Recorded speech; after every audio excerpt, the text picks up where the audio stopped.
नमस्कार, आप देख रहे हैं राष्ट्र प्रथम आपके साथ में शतक न्यूज रूम लाइव में सभी दर्शकों का स्वागत है। में सियासी हलचल काफी बड़ी हुई और इस दौरान एक तस्वीर जो है सोशल मीडिया पर जमकर वायरल हुई, जिसमें अनार पटेल की मुलाकात नरेश पटेल के जो है उनके माध्यम से देखी जा रही है। और इस तस्वीर के कई मायने जो है अपने आप में खास हैं। क्या कुछ मायने खास हैं? क्योंकि अनार पटेल भी है जो उम्मीद की जा रही कि वो सक्रिय राजनीति में कदम रख सकती हैं। और इसी मुद्दे पर अपने नेशनल एडिटर मयूर जानी जी के साथ में और जानेंगे कि तस्वीर क्या कुछ बयां कर रही है और अनार पटेल का सियासी कद किस तरीके से नई दिशा की ओर अग्रसर। देखिए, मुलाकात वैसे कहा जाए तो जो बताया जा रहा है वो तो ये है कि एक मुलाकात कोई मतलब इसका कोई राजनीतिक अर्थ नहीं निकालना चाहिए, ऐसा बताया जा रहा है। दर्शकों को हम ये जरा थोड़ा इसको विस्तार से समझाने की कोशिश करेंगे। ये खोड़ल धाम जो है वो सौराष्ट्र में राजकोट और से थोड़ा दूर है, जेतपुर वीरपुर के पास गोड़ करके एक छोटा सा गांव है, वहाँ पे इसको बनाया गया। ये जो लेवा पाटीदार हैं जितने भी गुजरात में, जो जिनकी संख्या ज़्यादा है, दो तरह के पाटीदार, एक कड़वा पाटीदार, एक लेवा पाटीदार। और लेवा पाटीदार जो है वो ज़्यादातर सौराष्ट्र में आपको देखने को मिलते हैं और कुछ इनका जो हिस्सा है वो मध्य गुजरात में, चरोतर में भी देखने को मिलता है। नॉर्थ गुजरात जो है जनरली डोमिनेटेड बाय लेवा पटेल, कड़वा पटेल होता है। लेकिन आनंदीबेन जो है वो है नॉर्थ गुजरात से, लेकिन वो ये है कि लेवा पटेल है। और तो इनकी जो कुल देवी है उनका वहाँ पे वो एक सामाजिक संगठन के तौर पर वहाँ पे एक मंदिर बनाया गया। और ये मंदिर जो है वो एक तरह से सामाजिक प्रवृत्तियां करता है, जो ट्रस्ट बना हुआ है और ट्रस्ट के जरिए बहुत सारे सामाजिक भलाई के काम होते हैं। प्रमुखता उसमें पाटीदार समाज के बच्चों, लड़का लड़कियों को या उस समाज को दी जाती है, पर बाकी सब समाज के लिए भी काम होता है। एक तरह से एक केंद्र बना हुआ है, पाटीदार लेवा पाटीदार शक्ति का एक केंद्र बना हुआ है जिस सब जब से ये बना है। और नरेश पटेल जो इसके अध्यक्ष हैं, चेयरमैन हैं, वो खुद एक उनकी अपनी खुद की एक बहुत बड़ी पॉलिटिकल एम्बिशन हुआ करती थी। हालांकि कुटुंब की दृष्टि से अगर देखा जाए तो उनके पिताजी जो थे वो कांग्रेस के समर्थक रहा करते थे, ये भी कांग्रेस के समर्थक रहे हैं। 2009 में उनका एक चित्र, जब वो एक जीप में जा रहे थे और उस समय के जो कुंवर जी बावरिया जो कांग्रेस के एमपी की चुनाव लड़ रहे थे कांग्रेस की ओर से, उनका समर्थन करने के लिए वो जीप में बैठे हैं, वो भी एक दृश्य कांग्रेस का खेस पहन के, वो भी बड़ा वायरल हुआ है। कुछ महीनों पहले ये बहुत चला, आप सबने देखा होगा कि वो उन्होंने घोषणा की कि अब मैं कोई एक पॉलिटिकल पार्टी में जाऊंगा, और वो बहुत लंबा चला। प्रशांत किशोर, शंकर सिंह वाघेला को की धरी बनी इन तीनों की, और ये तीन जो हैं ये मिलके कांग्रेस में जुड़ने की ये पूरी एक बातचीत हो रही थी। वो मिशन जो है उनका, या उनका जो भी सपना था, वो पूरा नहीं हो पाया। ना प्रशांत किशोर कांग्रेस में जुड़ पाए, ना नरेश पटेल कांग्रेस से जुड़ पाए। और आखिरकार उन्होंने फिर ये घोषणा की कि समाज के बड़े ज़्यादातर लोगों का यह कहना है कि अब मुझे राजनीति में नहीं आना चाहिए, बेहतर है कि मैं समाज सेवा करूं। इसके पीछे बहुत सारे पॉलिटिकल खेल हो गए हैं शोभित भाई। खैर, कभी उसकी बात भी करेंगे कि कभी जब फ्लैशबैक में जाने का कुछ ऐसा कार्यक्रम होगा तो हम बताएंगे कि क्या क्या हुआ था जिस वजह से ये नहीं हो पाया। प्रशांत किशोर जुड़ पाए, ना नरेश पटेल अपना पॉलिटिकल करियर शुरू कर पाए, और ना शंकर सिंह वाघेला जो अपने आप को पुनः जीवित करने की कोशिश में थे राजनीति में गुजरात की, वो कर पाए। वो पूरा एक अलग सा ऑपरेशन था और वो कभी करेंगे चर्चा। लेकिन अभी ये है कि देखिए, नरेश पटेल राजनीति में नहीं आए वो अलग बात है, लेकिन उस समाज पर उनका जो एक रुतबा है, उनकी एक जो पकड़ है, उनकी एक जो इज्जत है, वो तो बरकरार है, उसमें तो कोई कहीं कुछ कमी नहीं है। और ऐसे समय में अनार पटेल जो कि आनंदीबेन जी की बेटी हैं, हम एक बार इसी कार्यक्रम में हम बात कर चुके हैं कि समाज सेवा में रत है, ग्रास रूट लेवल की महिलाओं के जो हैंडीक्राफ्ट से लेके वो सब चीज़ें होती हैं उनको प्रमोट करती है। वहाँ उन्होंने एक NGO बनाया हुआ है और काफ़ी लंबे अरसे से काम करती है। एक काफ़ी भी चलाती है अहमदाबाद में, जहाँ पे आपको जाना है, मन मर्जी का खाना है, पैसे आपकी मर्जी हो तो दीजिए, न मर्जी हो तो मत दीजिए। उस तरह के काफ़ी भी चलाती है, मतलब वो भी बहुत सालों से चलाती है। तो सेवाकीय प्रवृत्तियों में रत है। अब उनको जो है पॉलिटिक्स में सक्रिय रूप से लाना चाहती है आनंदीबेन। ये समाचार हमको लगातार मिल रहे हैं। और जहाँ तक हमको और समाचार जो मिल रहे हैं वो ये है कि नरेंद्र भाई अभी नहीं चाहते हैं, क्योंकि वो फिर नेपोटिज्म वाली बात जिनके खिलाफ वो लड़ रहे हैं, फिर कांग्रेस पर भी जो है लगातार वही तो हमला कर रहे हैं ना कि ये तो परिवारवाद है। तो वो नहीं चाहते हैं, क्योंकि सब जानते हैं कि आनंदीबेन जो है वो नरेंद्र भाई के बहुत करीबी हैं। और अगर उनकी बेटी जो है तुरंत अब राजनीति में आ जाती है तो फिर उन पर भी वो उंगली उठेगी कि देखिए आपकी पार्टी में भी यही हो रहा है। तो उसको अभी नहीं चाहते, लेकिन जिस तरह से अनार पटेल कुछ दिनों में एक्टिव हुई नज़र आ रही है, और ये जो अभी इनसे मिली हैं नरेश पटेल से, अब याद रखना होगा हमको कि उससे एक दिन पहले अरविंद केजरीवाल गए थे मिलने के लिए वहाँ पे खोडल धाम में, ठीक है। और राघव चड्ढा का हमने वो दृश्य भी देखा जो खोडल धाम का खेस पहन के जो है वो वहाँ रास गरबा जो है वो खेल रहे हैं, गाड़ियाँ खेल रहे हैं। और इस स्थिति में उसके बाद तुरंत अनार पटेल का वहाँ जाना और नरेश पटेल से बैठ के मुलाकात करना, ये औपचारिक तो नहीं हो सकता है इसमें। और उसके बाद तुरंत हर्षद रिबड़िया जो कांग्रेस के बहुत पुराने और लॉयल कार्यकर्ता और नेता रहे हैं, विसावदर से वो चुनकर आते हैं। विसावदर जो एक ज़माने में केशुभाई पटेल का मत क्षेत्र हुआ करता था, पर उसके बाद हर्षद रिबड़िया जो है वहाँ से चुनकर आते हैं, वो भी पाटीदार हैं, पटेल है। और उनका फिर जाके नीमाबेन आचार्य जो कि ये विधानसभा के स्पीकर हैं, उनको जाके फिर अपना इस्तीफा सौंप देना। और बताया जा रहा है कि कुछ दिनों में अभी जैसे नरेंद्र भाई वहाँ पे आएंगे, गुजरात में जाएंगे, तो वहाँ फिर उनकी मौजूदगी में, उपस्थिति में वो भारतीय जनता पार्टी को में प्रवेश करेंगे। ये सब जो घटनाक्रम एक के बाद एक जब हो रहा है ना, तो फिर हमको सोचने के लिए मजबूर होना पड़ता है कि ये हो क्या रहा है ये। तो हमारे सूत्र जो है हमको बताते हैं, हमने कुछ महीनों पहले भी ये कहा था, आज इसको हम फिर से रिपीट कर रहे हैं कि कुछ और लोग हैं, कुछ और कांग्रेस पाटीदार एमएलएस जो लेवा पाटीदार हैं, वो लोग जो हैं अब वो कांग्रेस को टाटा बाय बाय करने वाले हैं और वो जा रहे हैं भाजपा में। उनमें से एक नाम मैं अभी भी बता सकता हूं, मुझे याद है मैं उस समय मैंने एक बार उनसे बात भी की थी, ऑफ द रिकॉर्ड बात हुई थी, पर तब उन्होंने नाम घोषित करने के लिए रिक्वेस्ट की थी कि ना किया जाए। और मुझे पता है कि अब मैं बोलूँगा भी तो कोई फर्क नहीं पड़ता, वो जा ही रहे हैं। वो ललित वसोया है, वो धोराजी से हैं, विठल रादड़िया के एक समय के बहुत करीबी। और उसके बाद फिर उन्होंने खुद का अपना एक राजनीतिक ज़मीन तैयार की और कांग्रेस से चुनाव लड़े। पहली बार पिछली टर्म में वो पाटीदार अनामत आंदोलन से जुड़े हुए थे और फिर उन्होंने चुनाव लड़ा और वो जीते भी। तो वो जो है वो जा रहे हैं। चिराग कालरिया जा सकते हैं, जो जामनगर के नज़दीकी जो कंस्टिट्यूंसी वहाँ से चुनकर आए हैं। किरीट पटेल आनंदीबेन को मिल चुके हैं, जो पाटन के एमएलए कांग्रेस से हैं। वो भी पाटीदार अनामत आंदोलन समिति के ही सभ्य हुआ करते थे, आंदोलन से निकले नेता थे। उनकी मुलाकात हो चुकी है, इनके वो दृश्य भी हमने देखे हुए हैं पहले। ये भी जा सकते हैं और दो नाम है वो भी जा सकते हैं, पर थोड़ा टेंटेटिव है, पर कम से कम 5 और पाटीदार विधायक जो कांग्रेस से हैं वो आने वाले दिनों में एक के बाद एक कांग्रेस को छोड़ के, तो जब तक भारत जोड़ो यात्रा गुजरात से निकलेगी तब तक गुजरात में कांग्रेस और टूट चुकी होगी। और आनंदी बहन की बेटी अनार बहन का वहाँ जाके मिलना, ये इसलिए मैं इसको सूचक समझता हूँ इस चीज़ को कि पाटीदार पॉलिटिक्स में जिस तरह से पाटीदार मुख्यमंत्री होते हुए भी पाटीदारों का ही विरोध सहन करते हुए एक इतनी मजबूत और सशक्त महिला जो आनंदीबेन है उनको पद छोड़ना पड़ा था। तो अब वो ओबियसली सर्कल पूरा करना चाहेंगी। अब वही जो लोग जिनकी वजह से उनको छोड़ना पड़ा था, तो हो सकता है कि वो लोग को वो खुद जो है फिर झुका के या कैसे भी करके वो उनको वापस अपनी पार्टी में लाए, क्योंकि वहाँ उनके गुजरात में अपने कद को है अभी उससे भी बड़ा रखना वो उनका ओबियसली एक काम रहेगा।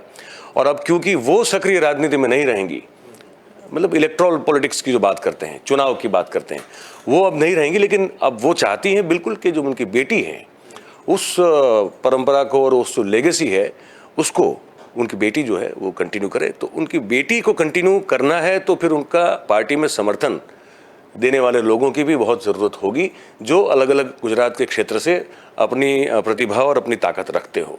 तो मुझे लगता है कि ये किस तरह का आयोजन है जो जिसको किया जा रहा है, जिसको एक रूप और रेखा दी जा रही है, उसी के चलते ये सब हो रहा है। और जितने भी पाटीदार अब आएंगे वो आमतौर पर आनंदीबेन के इशारों पर या आनंदीबेन के एक लॉयलिस्ट की तरह जो है उनके साथ काम करने के लिए आएंगे और उनकी बेटी को सपोर्ट करने के लिए आएंगे, ये हमको साफ लग रहा है। और हमको ये भी लग रहा है कि शायद नरेश पटेल भी जो है परोक्ष रूप से इस काम में उनके साथ खड़े रहेंगे और उनको सपोर्ट करेंगे। तो हो सकता है कि हम आने वाले दिनों में अब आनंदीबेन के बेटी अनार बहन का एक युग जो है पॉलिटिकल युग शुरू होता हुआ देखे। अब ये विधानसभा में होगा या लोकसभा में, ये फिर वो नरेंद्र भाई और आनंदीबेन के बीच की बात है कि वो कब उनको हरी झंडी देते हैं और कब ये होता है। तो ये पूरा मामला है। पहले हमने इस बात का जिक्र किया था और ये बात की आशंका जताई थी कि आनंदीबेन पटेल को लेकर कुछ मतभेद भी जो है भारतीय जनता पार्टी में देखने को मिल रहा है और उसकी वजह है अनार पटेल, क्योंकि जिस तरीके से वो उनको टिकट दिलाने की बात कर रही हैं सूत्रों के हवाले से जैसे हमें खबर मिली है, तो उस पर ये मतभेद की खबर कितनी सच्चाई और कितने पैमाने पर जो है खरी उतरती है? इसी मुद्दे पे है, बस यही है कि अभी तो आनंदीबेन खुद राज्यपाल हैं, तो ऐसा भी नहीं है कि कोई पद में, पहले राज्यपाल एक संवैधानिक पद होता है, लेकिन सब जानते हैं कि वो भारतीय जनता पार्टी की इतनी बड़ी, इतनी पुरानी, बहुत सशक्त महिला एक कार्यकर्ता और नेता रही है। जब से भारतीय जनता पार्टी की सरकार बनी है 95 से, जब से वो कैबिनेट मिनिस्टर रही है और अंत में जब वो नरेंद्र भाई जब गए मुख्यमंत्री पद छोड़ के प्रधानमंत्री बनने के लिए, तो वो मुख्यमंत्री बनी है। तो इतनी बड़ी एक सशक्त महिला नेता राज्यपाल के पद पर क्यों ना हो, लेकिन वो है तो भारतीय जनता पार्टी से। तो ऐसे में उनकी बेटी को फिर तुरंत जो है वो एक ताशक में आपको मतलब वो बैठा बैठाया जो है पद दे देना, मतलब वो लड़ेंगे, देखो टिकट मिल जाएगी, वो जीत जाएगी, उसमें कोई दो राय नहीं है। वो उनको सिर्फ आप उनका अगर जीतना हुआ तो मैं कैबिनेट मिनिस्टर भी बन जाएगी, क्योंकि फिर वो ऑटोमेटिक प्रोसेस है, इसको आप रोक नहीं सकते ना। वो तो फिर एक टिकट सिर्फ देनी है या नहीं देनी, वहीं एक वो जो मुद्दा है उसी पर एक कहीं जो है चीज़ें अटकी हुई हैं। क्योंकि अगर देने का फैसला हो गया तो वो लड़ेंगी वो भी तय, जीतेंगी वो भी तय, और अगर जीत गई भाजपा की सरकार बनी तो फिर वो मंत्री बनना भी तय है, इसमें कोई दो राय नहीं है। और वो बड़ी डायनेमिक मंत्री के तौर पर उसको प्रस्तुत किया जाएगा, क्योंकि वो काफ़ी वैसे लो प्रोफाइल रहने वाली महिला है, लेकिन शी इज़ दैट गट्स, वो गट्स है उनके पास कि अगर वो, और उनकी पर्सनालिटी जिस तरह से इतनी अच्छी है कि जैसे मतलब कहते हैं ना कि आपका अपना हर एक का पर्सोना होता है, वो पर्सोना अगर बहुत अच्छा हो, चार्मिंग हो, अगर आपकी ओर सब लोग खींचे चले आए, ऐसी कोई व्यक्तित्व की कोई धनी हो तो और अच्छा लगता है ना जाहिर पब्लिक लाइफ में। तो उनकी वो पर्सनालिटी है, ठीक है, तो उनके लिए फिर बाकी सब चीज़ें सरल है। पर यहाँ पे पेच फंसा हुआ है कि इनको अभी दिया जाएगा तो फिर हम पर हमला नहीं होगा कि भाई आप खुद जो है परिवारवाद चला रहे हैं। तो इसमें आगे क्या क्या हो सकता है मैं बताऊं आपको। आगे इसमें ये हो सकता है कि नारायणपुरा जो अमित शाह की कंस्टिट्यूंसी है, जहाँ से उनके जो बहुत करीबी हैं वो वहाँ से चुनाव लड़ते हैं और जीतते हैं, और पाटन, इसके साथ साथ विरमगाम, ये सब पुरानी मांडल, ये सब पुरानी कंस्टिट्यूंसी है ये आनंदीबेन की। तो वहाँ से हो सकता है कि एक स्वयंभू डिमांड पैदा की जाए, एक बड़ा रैली निकाली जाए, बड़ा सरघस किया जाए, और भारतीय जनता पार्टी के प्रदेश कार्यालय पर जो है लोग आके फिर ढोल नगारे ताशे बजाते हुए कहें कि हमको अनार पटेल ही चाहिए हमारे कैंडिडेट के तौर पर। ये सब नाटक वाटक सब हो सकते हैं, ये हमने पहले भी होते हुए देखा है कुछ लोगों के लिए। तो यहाँ भी हो सकता है जैसे एक मत बनाने की कोशिश की जाए कि भाई ये परिवारवाद के चलते टिकट नहीं मिल रहा है, लेकिन क्योंकि लोग चाहते हैं कि हमारा जन प्रतिनिधित्व अनार पटेल करे, इसीलिए इनको टिकट दी जा रही है। ऐसा फिर कोई चित्र, ऐसी कोई पटकथा लिखनी पड़ेगी, स्क्रीन पे लिखना पड़ेगा, वो लिखा जाएगा, फिर उसको जो है वो उसको हर एक को एक्टिंग करने के लिए बोला भी जाएगा, और सब अच्छा एक पिक्चर बनेगा, और फिर जो है उसके चलते अगर ये करना होगा तो फिर इस सब के बाद जो है ये कहा जाए कि चलिए भाई ठीक है, लोग जब चाहते हैं कि अनार पटेल बने, विधायक बने, चुनाव लड़ें, तो फिर हम कौन होते हैं? ये तो लोग कह रहे हैं, हम नहीं कह रहे हैं कि लड़ेंगी, लेकिन लोग कह रहे हैं कि ये लड़नी चाहिए, तभी हम टिकट दे रहे हैं। तो ऐसा कुछ फिर दृश्य आप देखने को मिलेगा आपको आने वाले दिनों में। जी, बहुत बहुत धन्यवाद सर इस खबर पर हमारे साथ जुड़ने के लिए। तो लगातार कह सकते हैं कि आने वाले समय में गुजरात की राजनीति में भी बहुत बड़ा करवट देखने को मिल सकती है, और अनार पटेल की जो संभावनाएं जताई जा रही हैं वो भी सच साबित हो सकती हैं। बढ़ते हैं दूसरी खबर की तरफ, और वो खबर है कि मोहन भागवत बोले हैं कि आबादी में धार्मिक असंतुलन संघ की विजयदशमी में पहली बार महिला चीफ गेस्ट, ये दो बड़े मुद्दे हैं और दोनों का जिक्र करना इसलिए जरूरी हो जाता है कि 2025 तक उम्मीद जताई जा रही है कि संघ में यानी कि आरएसएस में महिलाओं की भी उपस्थिति दर्ज हो सकती है। ये अपने आप में एक बड़ा सवाल भी बनता है कि किस तरीके से, क्योंकि काफी लंबा सफर अगर संघ का हम पिछला उठाकर देखें तो उसमें महिलाओं की कहीं कोई मौजूदा स्थिति जो है मजबूत पद पर नहीं देखी गई है। हालांकि पिछले कुछ दिनों पर हम इस पर चर्चा भी करते रहे कि संघ की तरफ से एक तस्वीर सामने आई थी जिसमें मोहन भागवत जो है वो मस्जिद में जाकर मुलाकात भी करते हैं। वो भी एक अपनी तरह का अनूठा प्रयास था और उसकी काफी वाहवाही हुई थी। हालांकि मस्जिद के इमाम की तरफ से उन्हें राष्ट्रपिता का जो है तमगा दे दिया गया था और इस पर जो है विपक्षी जो खेमा है उन्होंने मोहन भागवत पर निशाना भी साधा था। हालांकि आज जो है संघ का स्थापना दिवस भी है और इसको लेकर सुबह जो है पूजा की है मोहन भागवत ने और उसमें एक बड़ी उपस्थिति जो दर्ज की गई है वो महिला जो है जो एवरेस्ट पर चढ़ी हुई थी, महिला संतोष यादव, उनकी मौजूदगी थी और सबका ध्यान जो है कहीं ना कहीं उस मौजूदगी की तरफ देखा गया। इसी खबर पर क्या कुछ अपडेट है जाने के साथ ही सहयोगी तुषार से। तुषार, क्या कुछ कहना चाहेंगे मोहन भागवत की ये नई तस्वीर को लेकर? बिल्कुल शोभित जी, जिस तरह से आप बता रहे हैं, सबसे पहले तो आज विजयदशमी का त्यौहार भी है, तो आज मोहन भागवत और साथ ही आपको बता दें संतोष यादव और देवेंद्र फडणवीस और नितिन गडकरी द्वारा ये पूजा की गई है जिसमें शस्त्र पूजा की गई है और इस दौरान मोहन भागवत का संचालन भी सामने आया है। उस संचालन के जरिए उन्होंने जनसंख्या, जातिवाद और मंदिर को लेकर अपने विचार साझा किए थे। तो सबसे ज्यादा जो जोर उन्होंने दिया है जनसंख्या को लेकर दिया है, क्योंकि जिस तरह से उनके बयान में सामने आया है, उन्होंने बोला है कि लगातार जो जनसंख्या बढ़ रही है, या क्या भारत देश हमारा ऐसा है कि 50 साल बाद भी इतने लोगों को खिला पाएगा या उन्हें झेल पाएगा, इस तरीके के बयान उनकी तरफ से सामने आ रहे थे। और साथ ही कानून या पॉलिसी बनाने की अपील भी करते हुए वो नजर आए सरकार से। और साथ ही जिस तरह से आप बता रहे हैं कि 2025 तक महिला को पद देने के बारे में विचार चल रहा है, तो इस सूत्रों के हवाले से ऐसी जानकारी मिल रही है फिलहाल के लिए। चलिए, बहुत बहुत धन्यवाद तुषार। तो निश्चित ही तौर पर एक तरीके से मोहन भागवत ने जो है सार्वजनिक मंच से ये कहा है कि जो जनसंख्या संतुलन है उसको संतुलित करने के लिए पुरजोर कोशिश करनी होगी मौजूदा सरकार को।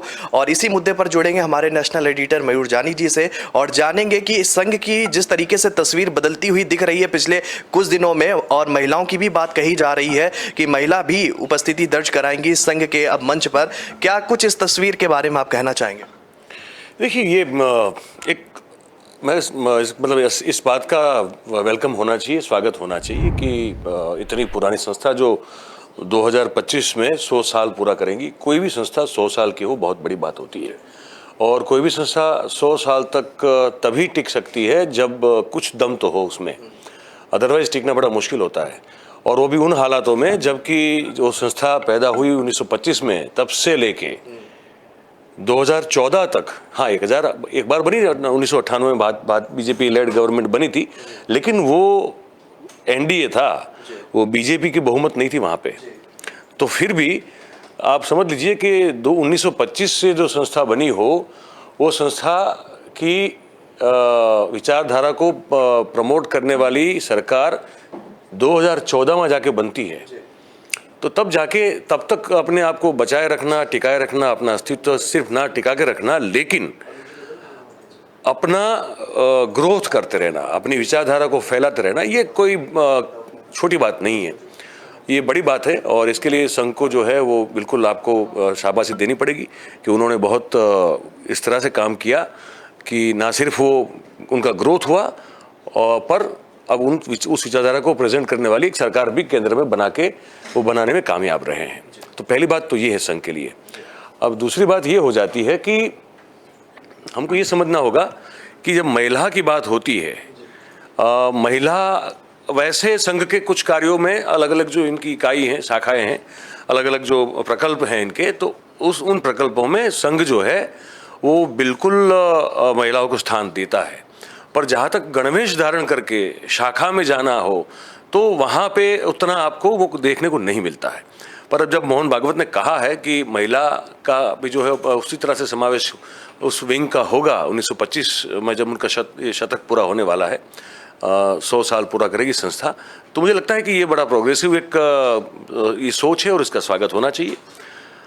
दूसरी बात उन्होंने कहा जनसंख्या को लेकर, तो देखिए ये तो विचार संघ के बहुत पुराने हैं, इसमें कोई ऐसी बात तो है नहीं कि ये आज पहली बार किया जा रहा है, ये बताया जा रहा है। ये बात पहले भी हो चुकी है संघ के द्वारा, संघ के वरिष्ठ पदाधिकारियों के द्वारा, कि जनसंख्या नियंत्रण जो है हर एक जाति में उस चीज़ को लागू करना ज़रूरी है, ताकि आने वाले दिनों में जिस तरह से फिर आपके संसाधन सीमित हैं, आपके देश की सीमा तो बढ़ नहीं सकती, जो जितनी ज़मीन है उतनी ही है, आपके रिसोर्सेज जो हैं उसमें एक हद से ज़्यादा कोई बढ़ोतरी हो नहीं सकती है। पर संख्या जब बढ़ती है और अगर किसी एक जाति समुदाय की अगर ज़्यादा बढ़ जाती है, और उसका असर जो है वो फिर पूरे एक इकोसिस्टम पे जो होता है, जियोपॉलिटिकल इकोसिस्टम जो होता है उस पर पड़ता है। तो ये मांग जो है बिल्कुल जायज़ है, और उसमें मुझे लगता है कि पर इसमें सरकार अब कितना कर सकती है ये भी बड़ा मुद्दा है, क्योंकि ये एक संवेदनशील मुद्दा भी है। आप चीन तो है नहीं, चाइना तो है नहीं कि आपने एक ही बच्चे का कानून इस तरह से सख्ती से लगा दिया कि पूरे देश को, इतने बड़े देश को मानना पड़ा, क्योंकि चीन वो एक डेमोक्रेटिक कंट्री नहीं है। अब हम जो हैं वो डेमोक्रेटिक कंट्री है, तो इसमें इस चीज़ को हम सख्ती से कैसे लागू कर सकते हैं, ये एक बहुत बड़ा सवाल है। तो लोगों में समझ पैदा की जा सकती है, एक इस तरह के मैसेज या इस तरह का कुछ एक आयोजन किया जाए कि लगातार लोगों को इस चीज़ का जो है हैमरिंग होता रहे कि भाई जनसंख्या जो है उसका नियंत्रित होना बहुत ज़रूरी है। आज चलते चलते हम अगर सेंसस इस बार अगर हो जाए तो हमको लगता है कि जो 2011 से हुआ नहीं है, लेकिन अगर हो जाए तो हमको लगता है कि शायद वो 130-35 करोड़ से ऊपर की संख्या हमारी जो है वो दर्ज हो जाएगी। तो ये लगातार बढ़ती जा रही है, और एक पर्टिकुलर समुदाय की अगर या पर्टिकुलर जाति या धर्म की बढ़ती है तो वहाँ फिर अव्यवस्था और प्रॉब्लम जो है थोड़ा खड़ा होता है। जी बिल्कुल सर, जिस तरह से आप बता रहे हैं तो ये एक दूसरा सवाल यहाँ पर खड़ा होता है। उन्होंने एक बयान दिया है कि 50 साल बाद भारत में जिस तरीके की आबादी या जनसंख्या हम कह सकते हैं लगातार बढ़ रही है, तो उसके लेकर उन्होंने बोला है कि क्या 50 साल बाद भारत देश इस जनसंख्या को झेल पाएगा या उन्हें खिला पाएगा या किस तरह से उन्हें संभाल पाएगा, इस तरीके का बयान उन्होंने दिया। मैं वही तो कह रहा था ना कि वही प्रॉब्लम, आप देश जितना है उससे बड़ा तो नहीं कर पाओगे ना आप। अब उसको आपको इलास्टिक तो है नहीं कि आपने खींच लिया थोड़ी और जगह बना दी, ऐसा तो नहीं हो सकता ना। वो जितना है उतना ही रहेगा। आपके रिसोर्सेज भी जो है वो जितने हैं उसमें आप कितना बढ़ा सकोगे। आपके पास जितनी ज़मीन नहीं होगी, खिलाने के लिए उतने खेत नहीं होंगे, और अगर ये वस्ती विस्फोट जो है होता रहा तो फिर वही चीज़ है ना कि आपकी पूरी व्यवस्था जो है वो डगमगा जाएगी। उन्होंने कुछ एग्जाम्पल भी दिए हैं कि देखिए क्या क्या हुआ जब वहाँ वस्ती विस्फोट हुआ, तो कौन से नए देशों का जन्म हुआ, वो भी अपने बयान में, अपने भाषण में उन्होंने बताया है। तो उनकी बात जो है एक हद से, अगर एक एंगल से देखा जाए तो सही है। और मुझे लगता है कि अगर इसमें पर मैंने कहा कि इस पर कानून या सरकार सख्ती लाके क्या कर सकती है, ये बड़ा मुश्किल मामला है, और ये संवेदनशील भी है कि किसी एक पर्टिकुलर कम्युनिटी को आप बोल दो तो उनको लगता है कि हमको सप्रेस करने की कोशिश की जा रही है, हमको दबाने की कोशिश की जा रही है। तो वो भी मुझे लगता है कि अभी संभव है। तो सोच और समझ जो है वो ठीक करनी पड़ेगी, और वो ठीक करने के लिए जो प्रयास होने चाहिए मुझे लगता है कि वो करने पड़ेंगे, तब जाके इस समस्या का निराकरण हो सकता है।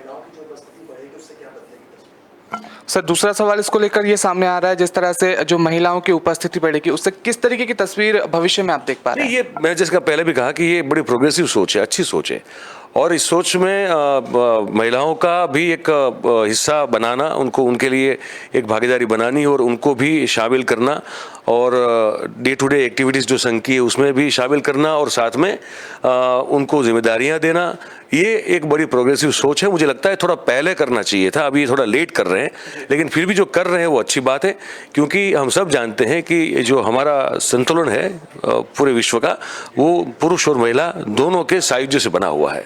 अगर वो एक का हाथ हमेशा भारी रहता है, ऊपर रहता है, और एक जो है हमेशा अगर इग्नोर्ड रहेगा, तो वो संतुलन कभी बन के आपके सामने आएगा नहीं। तो अगर संघ और जगह मतलब अपने व्याप को और पहुंचाना या बड़ा करना चाहता है, और लोगों के बीच में और भी जो है जुड़ना चाहता है, तो उनके लिए भी महिला जो है वो उतना ही उनका भागीदारी दी जाए, उतना ही उनका जो है जोड़ उनको साथ में रख के काम किया जाए, ये बहुत ज़रूरी हो जाएगा। महिलाओं के लिए भी अच्छा होगा, क्योंकि एक बहुत डिसिप्लिन्ड एक संस्था है, वहाँ पे बहुत सारी चीज़ें जो हैं महिलाओं को सीखने को मिलेगी, और दूसरी बात यह है कि इसके साथ साथ संघ के लिए जो है वो भी बहुत बड़ा एक आगे एक नया विंग उनका खुलेगा और उनके लिए भी बहुत एक अच्छी बात हो जाएगी। तो बिल्कुल ही निश्चित तौर पर एक तरीके से जिस तरीके से पिछले कुछ दिनों संघ की तस्वीर बदलती हुई दिख रही है, यहाँ तक कि मस्जिद के इमाम ने उनकी तारीफ कर दी, मोहन भागवत के राष्ट्रपिता तक कह दिया। और इसके पिछले कुछ दिनों की मतलब कि 2 दिनों पहले की अगर हम बात करते हैं तो उसमें एक बयान भी देखा गया, दत्तात्रेय होस बोले हैं, उन्होंने भी लगातार महंगाई को लेकर सरकार पर कहीं ना कहीं एक मैसेज देने की कोशिश की गई थी कि जिस तरीके से महंगाई बढ़ रही है और जिस तरीके से लोगों को दिक्कतों का सामना हो रहा है, ये कतई बर्दाश्त नहीं किया जाएगा। मौजूदा सरकार को जो है इस पर कोई ना कोई जो है ठोस निर्णय लेने की भी ज़रूरत होगी। और आज जो है मोहन भागवत ने फिर से जो है जनसंख्या को लेकर एक बड़ा बयान दिया है। तो जिस तरीके से भारतीय जनता पार्टी को कह सकते हैं मैसेज देने की कोशिश की जा रही है, इसको लेकर आप क्या कुछ कहेंगे? इसमें जनसंख्या को लेकर जो बयान है उसमें कौन सा मैसेज दिया जा रहा है? जनसंख्या नियंत्रण के लिए, जनसंख्या नियंत्रण के लिए सरकार कोई ठोस कदम उठाए? क्या कर सकती है? मैं भी तो कह रहा था आपसे, मैं कब से यही तो कह रहा हूँ ना, सरकार का एक से ज़्यादा रोल नहीं हो सकता उसमें, और वो संघ भी जानता है। उसमें सरकार क्या कहेगी? आप सरकार क्या घर जाके जो है जो संजय गांधी ने एक समय किया था कि नसबंदी करेंगी? ये हो सकता है क्या? कंपलसरी हो सकता है? ये नहीं हो सकता है। तो वो तो उसमें सरकार कुछ नहीं कर सकती। सरकार एक सोच, जैसे स्वच्छता को लेकर सोच खड़ी करने की कोशिश की गई देश भर में, स्वच्छता अभियान चलाया गया, ये बच्चों को स्कूल भेजने का अभियान चलाया गया, उस तरह से एक अभियान चला सकती है। वो कानून पास करने से या सख्ती करने से आप किसी एक पर्टिकुलर समुदाय पर तो फिर चिल्लाएगा कि हम पर जोर जबरदस्ती हो रही है। तो यहाँ कोई सरकार को मैसेज मैं नहीं मानता कि कोई दिया जा रहा है। और जहाँ तक हौसबोले साहब का सवाल था, तो वो एक पुराना बयान उनका भी आप जो जिसका जिक्र कर रहे हैं, ठीक है। अब संघ को एक संस्था है, अपने हिसाब से अगर उनको लगता है कि लोगों की जो तकलीफ है उसको अगर उसको उजागर करना चाहिए तो करें। सरकार को मैसेज जो है ना, वो इन 2 चीज़ों में मैं नहीं मानता कि इतना बड़ा कोई देने की कोशिश की रही। कुछ बयान ऐसे होते हैं जहाँ सीधा मैसेज जाता है, पर ये एक आम बात है कि लोगों का गुस्सा है, उसको व्यक्त कर देते हैं आप, तो आप लोगों को लगता है कि नहीं, संघ जो हमारे बारे में सोच रहा है। ये सिर्फ एक जेस्चर है, इससे ज़्यादा कुछ नहीं है। बहुत बहुत धन्यवाद सर इस खबर पर हमारे साथ जुड़ने के लिए। तो निश्चित ही तौर पर कहेंगे कि अगर महिलाओं की उपस्थिति कहीं ना कहीं दर्ज होती है तो अपने आप में एक ये बड़ा परिवर्तन जो है वो देखने को मिलेगा। बढ़ते हैं तीसरी खबर की तरफ, और वो ये है कि केसीआर के नई पार्टी के ऐलान से पहले टीआरएस नेता राजनाला का एक वीडियो जो है सोशल मीडिया पर जमकर सुर्खियां बटोर रहा है और वायरल हो रहा है। वो वीडियो ये है कि वो उनका एक अनोखा जो है दृश्य सामने आ गया है। वो अपने कार्यकर्ताओं को कह सकते हैं या क्षेत्र के कुछ लोगों को जो है दारू और मुर्गा बांटते हुए देखे जा रहे हैं। नेताओं की जिस तरीके से ये जो दृश्य हमें आए दिन कुछ ना कुछ अलग तरीके से देखने को मिलते हैं, इसको लेकर क्या कुछ जो है समीकरण बदलते हुए दिख रहे हैं समाज के प्रति, क्योंकि समाज में जिस तरीके से शराब का प्रचलन कम करने के लिए लगातार सरकारें बहुत प्रयास कर रही हैं, उसको लेकर भी जो जिस तरीके की तस्वीर आज हमारे सामने है वो अपने आप में लोगों को शर्मसार करती हुई भी नजर आ रही है। और इसी खबर पर हम सीधे जुड़ेंगे अपने नेशनल एडिटर मयूर जानी जी के साथ में और उनसे ही जानेंगे कि क्या कुछ जो है इस तस्वीर के माध्यम से आप बताना चाहेंगे दर्शकों को। देखिए सामने जी किस तरीके से दारू और मुर्गा लोगों को बांटा जा रहा है। नेता के द्वारा जो है ये क्या शोभनीय है? नहीं शोभनीय तो अब आप कैसे देखते हैं? अगर आप वो व्यक्ति हैं जिसको मुर्गा मिल रहा है तो उसके लिए बहुत अच्छी बात है, समझे? हमारे लिए अच्छी बात नहीं है, क्योंकि हम जो है वो पहरेदार हैं। हमारा काम है कि देखना कि चीज़ें ठीक हो कि ना हो। जो जर्नलिस्ट लोग होते हैं, पत्रकारों का ये काम है कि क्या अच्छा क्या नहीं, क्या ठीक क्या गलत, ये लोगों को बताना। तो स्वाभाविक रूप से हम जब इसको देखते हैं तो हमारा देखने का नज़रिया जो है बड़ा नॉन प्रेजुडिस्ड और नॉन बायस होता है। तो उस हिसाब से देखा जाए तो ये बिल्कुल गलत बात है। ये इस तरह से जो है दारू की बोतल भी है मेरे ख्याल से, है ना, और मुर्गा भी है ना। और देखिए कितनी शान से इसको आप दिया जा रहा है, और वो एक फ़ोटो अपॉर्चुनिटी के तौर पे या एक वीडियो अपॉर्चुनिटी के तौर पे इसको जो है आप देखें तो वो उनको दिया जा रहा है, ठीक है। तो अब देखिए यही राजनीति है। आज भी देश में जो रिमोट एरियाज़ हैं, जो रूरल पार्ट्स हैं, जो जहाँ डेवलपमेंट नहीं पहुँचा है, वहाँ आज भी ये सत्य है कि अगर आपको अपने और लोगों को खींचना होगा तो उनको आपको सुविधाएं देनी पड़ेगी। या तो आप सरकार अपनी बनाई, अगर आपकी सरकार बनी हो और आप उनको जो है वो सब सुविधाएं दें जो सरकार के द्वारा दी जानी चाहिए, जैसे रोजी रोटी, कपड़ा, मकान, रोड, रास्ते, बिजली, पानी, है ना, इलेक्ट्रिसिटी, ये सब जो है अगर आप बतौर सरकार काम करके देते हैं तो बहुत अच्छी बात है, अगर ये करते हैं तो फिर ये जो मुर्गा बांट रहे हैं उसकी बांटने की ज़रूरत नहीं पड़ेगी। पर ये पॉलिटिशियंस जो है वो ज़्यादातर जो है वो शॉर्टकट अपनाते हैं। वो कौन करेगा, इतने सारे रोड कौन बनाएगा, सबको बिजली कौन देगा, सबको पानी कौन देगा, ये सब में कौन क्या रखा है उनके लिए। ये है कि भैया ये बस मुर्गे बांटो, दारू बांटो, और जब चुनाव आता है तो लोगों को अपनी ओर कर लो। तो इनके लिए बड़ा सरल है, तो इसलिए ये काम ये लोग करते रहते हैं और इसी का आप नज़ारा हम लोग देख रहे हैं, खुलेआम देख रहे हैं, ये हो रहा है। और ये देश की एक जो रूरल पॉलिटिक्स है इसकी एक छवि है, और ये सिर्फ तेलंगाना की बात नहीं है, ये पूरे देश में होता है। और एक तरफ तो जो जैसा देख सकते हैं कि बिहार में शराबबंदी है, गुजरात में शराबबंदी है, एक तरफ सरकार जो है शराब पर बहुत कड़े प्रतिबंध लगाती देखी जा रही है, और दूसरी तस्वीर ये आ रही कि जब समाज सुधारने की बात करने वाले लोग ही इस तरह के अकृत्य करेंगे तो समाज में किस तरीके का मैसेज जाएगा, और राजनीति जो है वो किस स्तर पर अब जाती हुई दिख रही है।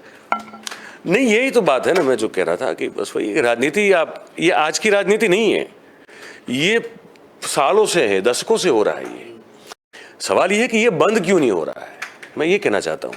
ये राजनीतिक दिशा में तो आज से नहीं दशकों से गई है। वही है, अब देसी दारू पिलाओ या विदेशी दारू पिलाओ, मुर्गा दो, मटन खिलाओ, मच्छी खिलाओ, अगर जो वेजिटेरियन इलाका है तो वहाँ पे आप वेज खाना दो, उनको खिलाओ, पैसे दो, है ना, कैश दो पैसे, और ये सब खिलाओ पिलाओ। ये राजनीति जब से देश आज़ाद हुआ है तब से चल रही है, ये नई बात नहीं है कुछ भी। हम लोगों के लिए सवाल ये होना चाहिए कि बंद कब होगा। तो मैं जैसे कह रहा हूँ कि बंद ये तभी हो सकता है जब कोई सरकार, जब अपनी सरकार कोई पार्टी की बने और वो सरकार वो सब चीज़ें दे जो बेसिक नेसेसिटी हैं इस देश के नागरिकों की, अगर वो देंगी तो ये सब करने की ज़रूरत नहीं पड़ती है। पर वो करने के लिए एक विजन चाहिए होता है। हमारे देश की तकलीफ सबसे बड़ी ये है शोभित भाई कि हमारे यहाँ आपको अगर IAS अफसर बनना हो बहुत पढ़ना लिखना पड़ता है, आपको IPS बनना हो बहुत पढ़ना लिखना पड़ता है, आपको अगर इंजीनियर बनना हो, डॉक्टर बनना हो, इवन लॉयर बनना हो, आर्किटेक्ट बनना हो, बहुत पढ़ना लिखना पड़ता है। आपको अगर पत्रकार भी बनना हो, एवरेज नहीं अच्छा पत्रकार, तो भी बहुत पढ़ना लिखना पड़ता है ना। आप कुछ भी नहीं ऐसे बन जाते हैं। अगर नेता बनना है ना, किसी चीज़ की ज़रूरत नहीं है, ये वास्तविकता है। ठीक है, आप ऐसी जाति समुदाय से होने चाहिए जिसकी पॉपुलेशन जो है वो बहुमत में हो उस इलाके में, और उस पॉपुलेशन को आपको कंट्रोल करना आना चाहिए। आप अंगूठा छाप हो, कोई फ़र्क नहीं पड़ता है। आपके ऊपर खून के मर्डर के चार्जेस हो, कोई फ़र्क नहीं पड़ता है। आपके ऊपर जो है ये भ्रष्टाचार के या फिजिकल अब्यूज़ के, सेक्सुअल हेरेसमेंट के आपके पास आरोप हो, आपके ऊपर कोई फ़र्क नहीं पड़ता है। तो आप जब इस ज़्यादातर लोग इस पृष्ठभूमि से जब आते हैं पॉलिटिक्स में हमारे यहाँ, क्योंकि वहाँ कोई फिल्टर नहीं लगा है। हम एक एग्जांपल बताते हैं आपको। एक बहुत अच्छे अपराइट IPS अफसर हुआ करते थे गुजरात में।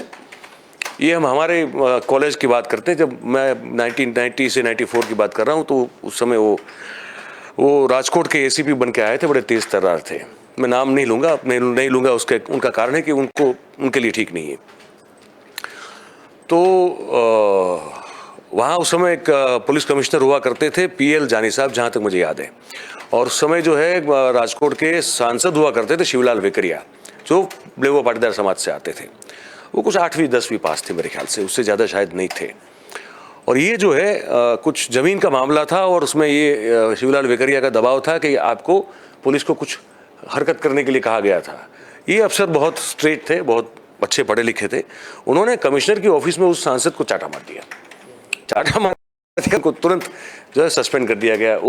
ये तुरंत छुट्टी पे चले गए थे, फिर सस्पेंड कर दिया गया। ऐसा हुआ। हमारे परिचय में थे, हम उस खुद भी जो उस समय कुछ तैयारियां कर रहे थे।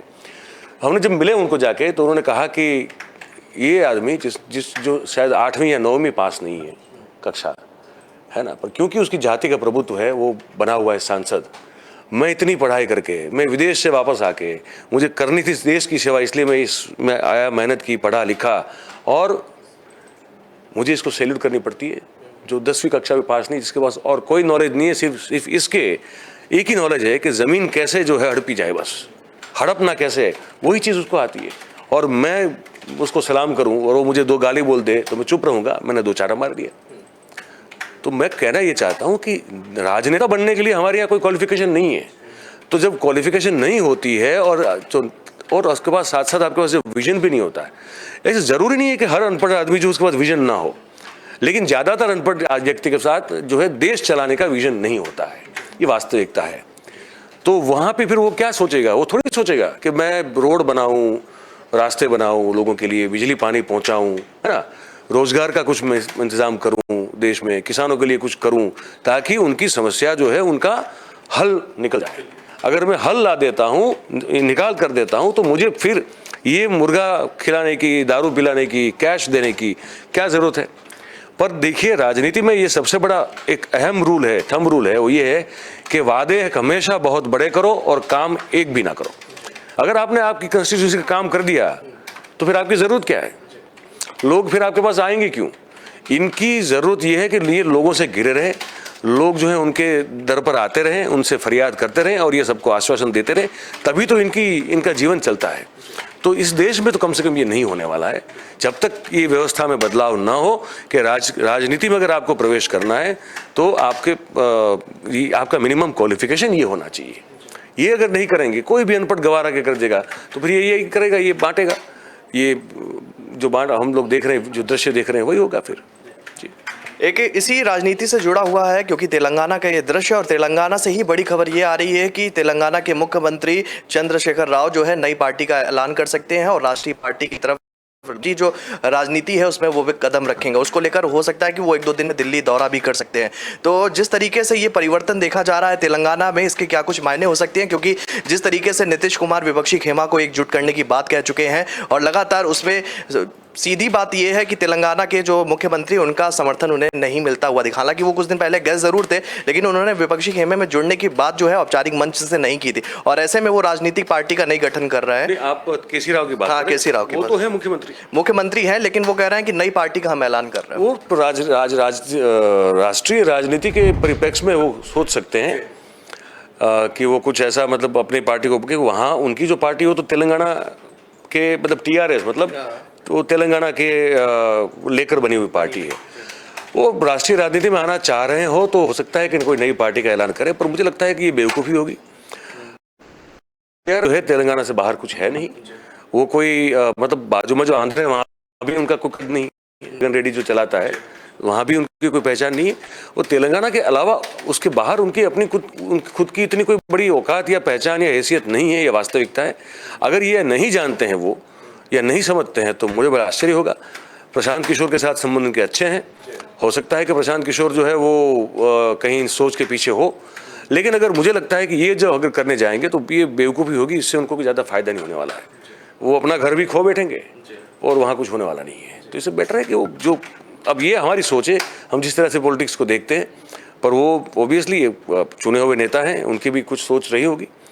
तो अब वो आगे अगर ऐलान करते हैं तो अपने आप को आगे रखते हैं या किसको आगे रखते हैं, फिर ये देखना महत्वपूर्ण हो जाएगा उसके बाद। बहुत बहुत धन्यवाद सर इस खबर पर जुड़ने के लिए। तो निश्चित ही तौर पर एक अलग कल्चर देखने को मिल रहा है नेताओं का, जिस तरीके से सार्वजनिक मंचों से जिस तरीके से वो प्रसाद सामग्रियां बांटते हुए दिख रहे हैं, ये अपने आप में एक अलग दृश्य है। बढ़ते हैं चौथी खबर की तरफ। बढ़ते हैं चौथी खबर की तरफ, और वो खबर काफ़ी महत्वपूर्ण हो जाती है क्योंकि प्रशांत किशोर जिस तरीके से यात्रा कर रहे हैं और राहुल गांधी की भी भारत जोड़ो यात्रा जो है बिल्कुल चरम पर चल रही है, उससे क्या जो उद्देश्य है वो उद्देश्य की प्राप्ति होगी। और निश्चित ही तौर पर प्रशांत किशोर एक राजनीतिक जो है वो छत तलाश रहे हैं। और राहुल गांधी की अगर हम बात करते हैं तो राहुल गांधी निश्चित ही तौर से कांग्रेस को मजबूत करना चाहते हैं। तो क्या कुछ इस यात्राओं के जरिए जो है उन्हें प्राप्त हो सकता है, इसको लेकर भी हम बात करेंगे जो है अपने साथी सहयोगी जिगर पांड्या जी से, और जिगर पांड्या जी से ही जानेंगे कि क्या कुछ उन यात्राओं को लेकर। अच्छा, लेकिन इस मुद्दे पर शायद वो नहीं जुड़ पा रहे हैं, उनसे जोड़ने की कोशिश करेंगे और इसी मुद्दे पर सीधे चढ़ेंगे अपने नेशनल एडिटर मयूर जानी जी के पास में, और उनसे ही जानेंगे कि ये सियासी यात्राओं का दौर से क्या कुछ जो है रिजल्ट निकलता हुआ दिखेगा। आप प्रशांत किशोर जी की बात कर रहे हैं, जो मुद्दा हमने 2 दिन पहले उठाया था। हाँ, अब यही है, देखिए कि इनका अब ये लिटमस टेस्ट होगा, ये एक तरह का एक परीक्षण होगा। ये जो यात्रा उनकी है, ये जितना चलेंगे, जितना लोगों से जुड़ेंगे, जितनी बातचीत करेंगे, तभी उसके बाद उनको पता चलेगा कि ये क्या राजनीति में उनका कोई भविष्य है कि नहीं है, है ना। अभी कोशिश एक बार करके देख चुके थे, वो सीधे गए थे, पद पे जाकर बैठे थे और फिर छोड़ दिए, या तो उनको वोट छोड़ने के लिए बोला गया नीतीश की पार्टी में। अब वो खुद अपना एक रास्ता ढूंढ रहे हैं कि व्यूह रचनाकार के तौर पर उन्होंने जितना करना था उतना किया, क्या वो व्यूह रचना अपने लिए भी बना सकते हैं, और जो बना सकते हैं तो क्या वो सफल व्यूह रचना होगी। तो वो तराशने के लिए जो है पूरा अपना एक रास्ता वो निकले हैं, यात्रा करने के लिए जा रहे हैं, घूम रहे हैं। 12 से 15 महीने की बात है, 12 से 15 महीने, हाँ 12 से 15 महीने तक का उनका ये सफ़र रहेगा। और कुछ कहना चाहते हैं आप? नहीं हाँ, तो रहेगा। और इसमें 3500 किलोमीटर से ज़्यादा किसी यात्रा की बात है। और उनका देखिए ये बड़ा एक स्लो यात्रा है उनकी, अगर आप देखो तो वो बहुत टाइम लेके मतलब हर जगह से निकल रहे हैं। वो रैपिड यात्रा नहीं है कि मतलब निकले सटासट चलते चलते हमने पूरा ख़त्म कर दिया बिहार, ऐसा नहीं है। वो हर एक कस्बे में, हर एक गांव में जहाँ से गुजरेंगे, हर एक ज़िले में जहाँ से गुजरेंगे, हर जगह वो बहुत पूरा एक संपूर्ण रूप से अपना वक्त देना चाहते हैं। वहाँ वो यूथ के साथ संवाद का कार्यक्रम भी उन्होंने रखा हुआ है, ठीक है। तो वो एक ये जानना, और उन्होंने ये जो मुद्दा उठाया है वो युवा और युवा के माँ बाप, वो दोनों के लिए बड़ा अपीलिंग मुद्दा तो है कि क्या हम देश के लिए सिर्फ मजदूरी पैदा कर रहे हैं। हमारा काम क्या यही है कि 18-19 साल का लड़का हो जाए और कहीं भेज दें देश में मजदूरी करने के लिए, जो कहीं जाके बिल्डिंग में इमारत बनाने में काम करेगा, या कोई कहीं जो है तालाब खोदेगा, या कुछ ऐसा ही करेगा जो नॉन स्किल्ड है, अनऑर्गेनाइज सेक्टर है। तो क्या हमको ये करना चाहिए, या हमको अपने आप को उस स्तर पर लाके रखना चाहिए, उस स्तर पर पहुंचना चाहिए जहाँ पे हम जो है हमारा युवा धन जो है उसका जो स्किल्ड जो उनका कौशल्य है, जो स्किलनेस है उनकी, वो उसकी इस्तेमाल की जाए। उन्होंने कहा था कि हम फ्रिज नहीं बनाते, हम टीवी नहीं बनाते, हम कुछ ऐसा नहीं करते हैं, हम तो ऐसे युवा बनाते हैं जो बाहर जाकर मजदूरी करते हैं। तो अब उन्होंने देखिए सामान पे चोट तो मारी है, ये शुरुआती बयान है उनका। अब चोट मारी है उन्होंने लोगों के मनों पर, युवाओं के मनों पर, मनस्थिति पर। अब ये यात्रा के बाद उनको समझ में आएगा कि वो क्या सही में अपनी बात पहुंचा पाए हैं बिहार के युवा धन तक, बिहार के जो माता पिता हैं बच्चों के, उन तक। अगर वो 12 महीने या 15 महीने के बाद उनको लगता है कि हाँ उसमें वो सफल हुए, फिर मुझे लगता है कि वो पॉलिटिकल पार्टी का कुछ ऐलान करेंगे, क्योंकि उनका जो फोकस रहेगा वो 2025 की बिहार विधानसभा का चुनाव रहेगा। जी चलिए, बहुत बहुत धन्यवाद सर इस खबर पर हमारे साथ जुड़ने के लिए।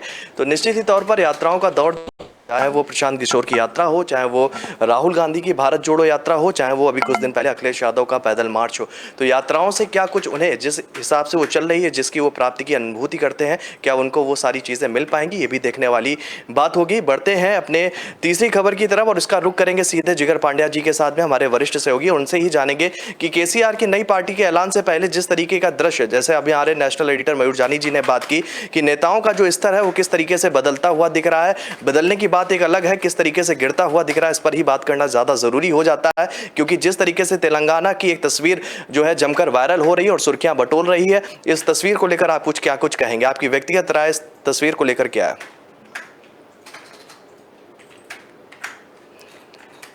अरे यार,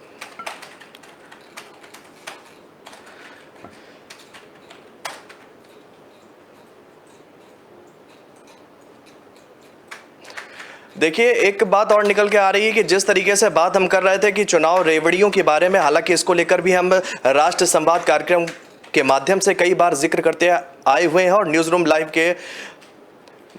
लाइव को लेकर जो है इस बार भी हम कई बार सवाल उठाते हुए आए हैं। तो अपने आप में भी ये ज़रूरी हो जाता है, क्योंकि इलेक्शन कमीशन है, इसको लेकर भी इलेक्शन कमीशन ने एक जो कह सकते हैं कि एक पत्र जारी किया है राजनीतिक पार्टियों को लेकर कि जिस तरीके से आप चुनावी वादे कर रहे हैं, इसकी ज़रूरत क्या और कितने अभी तक पूरे हो पाए हैं, इस पर भी बात करना बहुत ज़रूरी हो जाता है। और इसी को लेकर सीधे जुड़ेंगे नेशनल एडिटर मयूर जानी जी के पास में, और उनसे ही जानेंगे कि फ्री की रेवड़ियों की जिस तरीके से हम बात कर रहे हैं उसको लेकर भी अब इलेक्शन कमीशन जो है वो संज्ञान में ले रहा है। हालांकि सुप्रीम कोर्ट पहले भी इस बात को लेकर नाराजगी जता चुका है। क्या कुछ कहेंगे फ्री की रेवड़ियों को लेकर? देखिए ये बड़ा एक कंट्रोवर्शियल मुद्दा है, और है उससे ज़्यादा बनाने की कोशिश की जा रही है, ऐसा मुझे लगता है अभी। क्योंकि मैं रिक्वेस्ट करूँगा अपने कैमरा पर्सन, हाँ वो फ्रेम जो है वो बीच में नहीं, हाँ सेंटर नहीं हो रहा, अब ठीक है, अब ठीक है, धन्यवाद।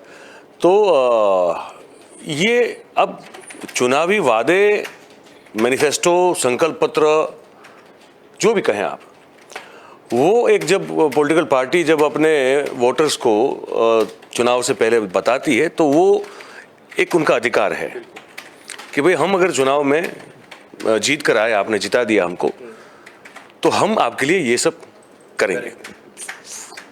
अच्छा, अब तक ये रहा है कि इसकी कोई अकाउंटेबिलिटी नहीं रही है कि आपने बोल दिया कि हम करेंगे, फिर आप कर रहे हैं कि नहीं कर रहे हैं, उस पर कोई चेक एंड बैलेंस नहीं है। क्योंकि भाई आप वो भी तो वादा है आपका, मतलब आपने क्या वादा टूट भी सकता है या डिले हो सकता है, फिर ये हो सकता है कि अब और 5 साल दीजिए तब जाके पूरा करेंगे, फिर और 5 साल दीजिए तब जाके पूरा ये होगा। तो ये फिर उसको उस जो बिहेवियरल पैटर्न है वो कोई भी पॉलिटिकल पार्टी की, उस पर कोई चेक एंड बैलेंस नहीं है। हमको लगता है कि अगर इलेक्शन कमीशन को कहीं कुछ करना हो तो वहाँ कुछ करना चाहिए कि भाई आपने कहा मैं एक्स करूँगा, वाई जेड करूँगा, ये सब मेरे आपसे वायदे हैं, तो फिर इलेक्शन कमीशन अगर वहाँ चेक एंड बैलेंस लगाए कि भैया कब करोगे, ये कहकर तो आपने वोट लिया है ना, तो आप किया कि नहीं किया, इसका कोई अगर अलग से बॉडी बने या कुछ कोई ऐसी कोई संरचना हो तो मुझे लगता है कि फिर ठीक है। अदरवाइज वादा करना, वचन देना या अपना संकल्प पत्र घोषित करना, ये तो मैनिफेस्टो जाहिर करना, ये कोई गलत बात नहीं है। इसमें आप क्या रेवड़ी कर सकते हैं भाई। जब नरेंद्र भाई जब प्रधानमंत्री बने थे तब तो बहुत सारे वादे हुए थे, तो फिर आपको जो नहीं कहा था उसको सब खो गया। और नोटबंदी कहाँ गई थी? नोटबंदी तो नहीं गई थी ना, तो हो गई ना नोटबंदी। तो इसको लेकर भी तो मुझे लगता है कि ये इसको आप रोक नहीं पाएंगे और ये संवैधानिक तौर पर इसको आप बंद चैलेंज कोई भी चैलेंज कर पाएगा। इलेक्शन कमीशन कोई किसी भी पार्टी को अपने मतदाताओं को कोई भी वचन देते हुए, वादा देते हुए रोक नहीं सकता है। और जो भी वो करने वाला है वो भी जनता के पैसों से ही करने वाला है। कोई अपने पैसों की फैक्ट्री लगा के वहाँ पे नोट छाप के फिर वो पैसे का इस्तेमाल करके तो कोई विकास करने वाला है नहीं। हमारे आपकी जेब से पैसे जाएंगे, उस टैक्स कलेक्शन से जो उस टैक्स कलेक्शन के पैसों का जो नियमन कर जो ठीक से कर पाएगा वो अपने वादे जो दिए हैं उसका पालन कर पाएगा, पूरा कर पाएगा। तो ये तो सिंपल सी बात है। तो अब इसमें मुझे समझ में नहीं आता है कि इलेक्शन कमीशन क्या करेगा इसमें। तो ये अगर कुछ करने की कोशिश भी करेगा तो मुझे लगता है कि सुप्रीम कोर्ट में अगर कोई गया तो वो टिक पाएगा वहाँ पे। भले वो अपने आप में ऑटोनोमस बॉडी है, लेकिन फिर भी वो उनकी एक उनके अधिकार क्षेत्र की भी एक मर्यादा है और उससे ऊपर वो मुझे नहीं लगता कि वो जा पाएंगे।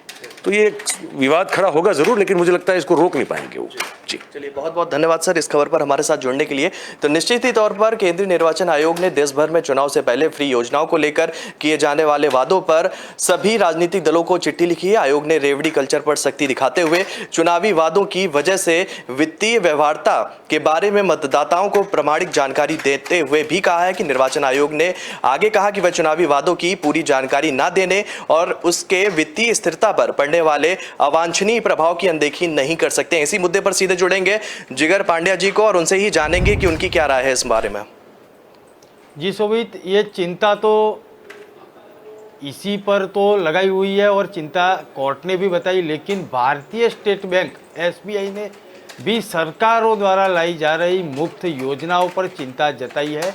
2 दिन पहले उनका एक रिपोर्ट जारी किया था उन्होंने और बोला था कि चुनावी फायदे के लिए मुफ्त रेवड़ियाँ, मतलब कि मुफ्त में योजनाओं बांटने का जो एक तरीका है उसको टाइम बम बताया है।